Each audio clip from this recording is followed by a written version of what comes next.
J'étais démunie, démunie, démunie. Puis, Jean-Guy, mon mari, me disait, Claire, je suis lourd pour toi. Claire Pellerin s'est occupée de son mari malade jusqu'à la dernière minute. La douleur au ventre, elle a dû le placer en CHSLD cet été, une résidence de soins de longue durée. Elle est révoltée de constater le peu de cas accordés aux aînés par les gouvernements. On a payé nos taxes, on a payé nos impôts. Ils ont ambitionné. On les a payés, on les a payés. Je veux pas, c'est pas une question de retour, mais c'est une question d'équilibre à quelque part.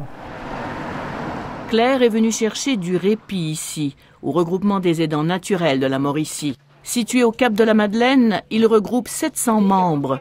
On y offre même des cours pour aider les aidants, comme l'explique sa présidente. Ça ici, c'est notre coin où on donne nos formations de déplacement sécuritaire. Les aidants, s'ils ne seraient pas là, aïe aïe. Aïe aïe. Les besoins en Mauricie sont immenses. Les aînés représentent 22% de la population. Une population qui est pauvre.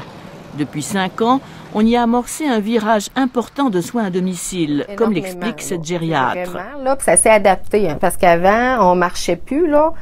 Non, c'est pas vrai. On n'était pas autonome à la marche 50 pieds, là. Il fallait aller en CHSLD. Ça, c'est il y a 7 ans, là. Mais ce n'est pas assez, selon Régent Hébert, ancien ministre de la Santé, qui prône les soins à domicile depuis des lustres. À autonomie égale, ça coûte entre 8 et 10 fois moins cher de donner des services à la maison que de les donner en CHSLD.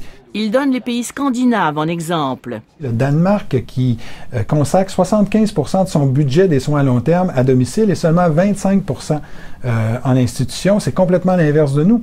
Claire Pellerin souhaite de son côté qu'elle ne connaîtra pas le même sort que son mari. Ici Catherine Kovacs, Radio-Canada, Trois-Rivières.